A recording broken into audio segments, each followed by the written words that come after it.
Hi നമസ്കാരം കൂട്ടുകാരെ, താളെന്താവരുടെ പുതിയൊരു എപ്പിസോഡിലേക്ക് ഏവർക്കും സ്വാഗതം. ഇന്ന് ഞാൻ ഉണ്ടാക്കുന്നത് എന്താണെന്ന് വെച്ച് കഴിഞ്ഞാൽ നമ്മൾ കാസർഗോഡ് നാട്ടിൽ പറയുന്നത് നെയ്പ്പത്തളി എന്നാണ്.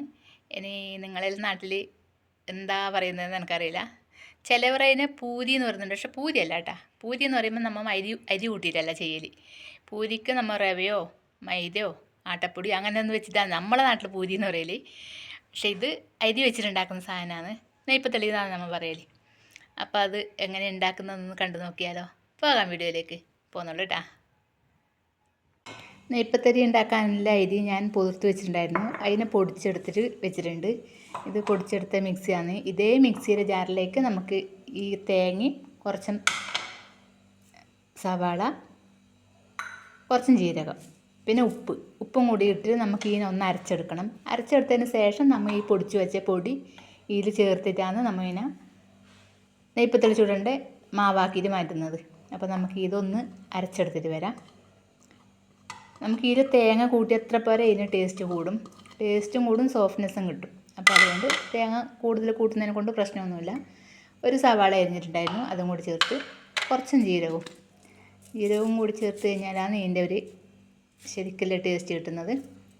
അപ്പോൾ ഇനിയിപ്പോൾ ഇതിന് ആവശ്യത്തിലുള്ള ഉപ്പും കൂടി ഇട്ടിട്ട് കുറച്ച് വെള്ളം കൂട്ടിയിട്ട് ഒന്ന് ഇതിനെ അരച്ചെടുക്കണം. എന്താ വെച്ചാൽ നമുക്ക് ഈ പൊടി കലക്കുന്ന സമയത്ത് പൊടിയിലേക്ക് വേറെ വെള്ളം ചേർക്കാൻ പാടില്ല.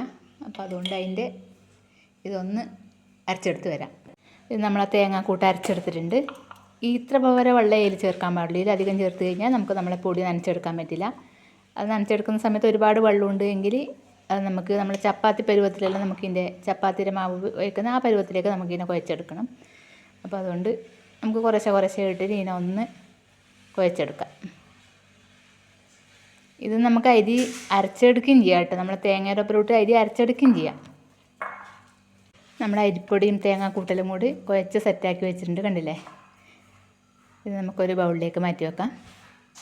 നമ്മൾ കുഴച്ച് വെച്ച മാവിനെല്ലാം ഉരുളകളാക്കി വെച്ചിട്ടുണ്ട്. ഇതാകുമ്പോൾ ചുട്ടെടുക്കാൻ എളുപ്പമാണ്.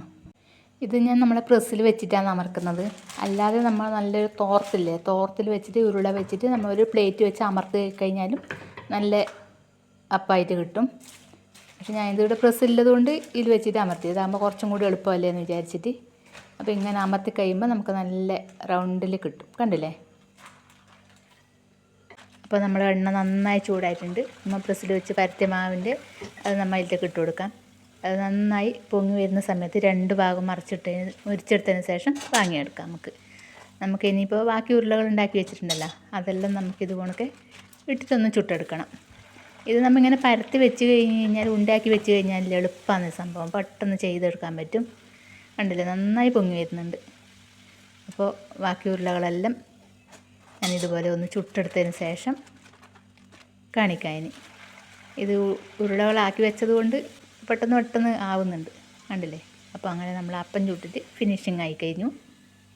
നമ്മൾ അപ്പം ചുട്ട് കഴിഞ്ഞു. അങ്ങനെ കണ്ടില്ലേ, നല്ല കുമളിച്ച് നല്ല രസമല്ലേ കാണാനും തിന്നാനും നല്ല ടേസ്റ്റാണ് കേട്ടോ. ഇതിപ്പോൾ നല്ല ഇങ്ങനെ പൊങ്ങിയിട്ട് ഇങ്ങനെ ആകാം ഇങ്ങനെ എന്ന് പറയലേ, ഞങ്ങൾ പാക്കട്ടി എന്ന് പറയും, ആക്കാം പകട്ടി പറയും. അത് ഉണക്കി ആയിട്ടുണ്ട്. ഇത് കണ്ടില്ലേ, നല്ല പൊങ്ങി വന്നിട്ടുണ്ട്. നല്ല പൊരിഞ്ഞ് വരികയും കൂടി ചെയ്തിട്ടുണ്ട്. അതുകൊണ്ട് നല്ല നമുക്ക് കറി കൂട്ടാതെ തന്നെ ഇത് കഴിക്കാൻ പറ്റും. നല്ല ക്രിസ്പിനെസ്സോടുകൂടി കഴിക്കാൻ പറ്റും, കണ്ടില്ലേ. അപ്പം ഞാൻ നെയ്പ്പത്തരി കുഞ്ഞുമത്തി മുകളിലിട്ട് വെച്ച കറിയും കൂടി കൂട്ടി ചായ കുടിക്കട്ട് കേട്ടാ, കണ്ടില്ലേ, നല്ല അടിപൊളി അപ്പം. അപ്പോൾ നമ്മൾ നെയ്പ്പത്തലി കണ്ടല്ലോ, എങ്ങനെ ഉണ്ടായിരുന്നു? സൂപ്പറല്ലേ. അപ്പോൾ എല്ലാവരും ഒന്ന് ഇങ്ങനെ ഉണ്ടാക്കി നോക്കിക്കോളും. എങ്ങനെ ഉണ്ടായിരുന്നു എന്നുള്ളതൊന്ന് കമൻറ്റിലൂടെ കുറിച്ചോളും. ഉണ്ടാക്കിയിട്ട് അതിൻ്റെ ടേസ്റ്റ് എങ്ങനെ ഉണ്ടായിരുന്നില്ലതും കൂടി. അപ്പോൾ എല്ലാവരും ഒന്ന് ലൈക്ക് ചെയ്യാനും സബ്സ്ക്രൈബ് ചെയ്യാനും മറക്കല്ലേ. അടുത്തൊരു വീഡിയോയുമായി കാണും വരെ എല്ലാവർക്കും ബൈ ബൈ.